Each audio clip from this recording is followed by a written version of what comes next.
The world have all eyes on Greece right now, where the financial crisis of the country has hit a peak.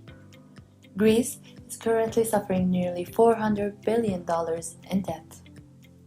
So, how did they reach the brink of collapse? Let us begin from where Greece joined the European Union on 1st January 1981 and became a member in the Eurozone.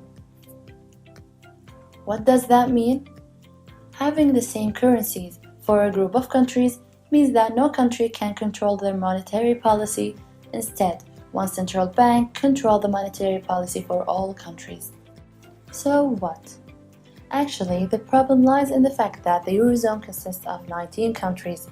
Each has its own economic characteristics and needs, which makes setting one same policy that can work for all countries is nearly impossible. And Greece has fallen victim for this problem. The join led to a period of sustained growth for Greece. A widespread investment in industrial enterprises and heavy infrastructure, as well as funds from the European Union and growing revenues from tourism, raised the country's standard of living to a new high level. So what led Greece into its financial collapse? It all started in 2001, when Greece adopted the euro. And with low money supply for Greece, as it is considered to be economically weak country and their money cycle is not efficient, Greece's government started to consistently realize shortage of their money and noticing high levels of deficit compared to other countries in the Eurozone. The Greek government took out loans from other Eurozone countries to pay Greek. By the spring of 2010, Greece was lent new money. This lending was advertised by the politicians across Europe as a rescue for Greece, and it was for two sources, the European government and the IMF. This plan of lending did not work well for Greece. In 2012, Greece received a second bailout. As Greece were not able to pay its debt obligation, the credibility for Greece went down, causing the cost of borrowing to increase, which reflected on the economic situation of Greece. The money cycle was not efficient. That caused the unemployment rate to increase, associated with low purchasing power and a very high interest rate on loans.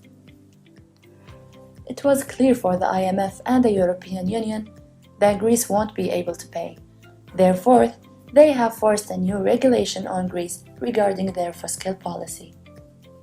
So increasing the taxes and reducing the government spending, this led to enormous rage of Greece's citizens. The action by 2015 was that public voted for a new government, where Greek citizens will vote on a referendum to determine whether the country will continue with austerity measures with the Eurozone and continue with depression, or move to reissue its old currency, the drachma, which will enable Greece to control their money supply and monetary policy.